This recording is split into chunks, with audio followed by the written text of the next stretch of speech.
Hey everybody, it's Mark the Lost Traveler, and it's train time. Well, I was heading up to the mountains, but I'm on 66 and I just saw a heritage unit. I couldn't see which one between the trees, but I'm gonna see if I can catch it in DePlain, Virginia. So much going for the mountains. I got my drone, so maybe we'll chase it down in a couple little towns that we see here. So let's go. This should be exciting. My first heritage unit.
What a crazy day. I was just going to go up to the mountains, up to the Shenandoah Mountains that is, and enjoy the weather. It's 70 degrees out.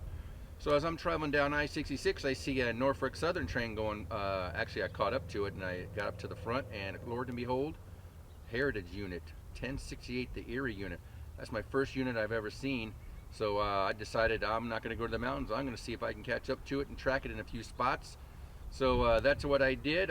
Some roads I went down to had no idea where I was even going, but had my drone with me, got a few shots from there, and then ended up here in Boyce, Virginia, and that's where I'm going to end it. So that was pretty cool to see my first Heritage unit. Hope you guys enjoyed that. And on that note, Traveler saying, see you by the rails.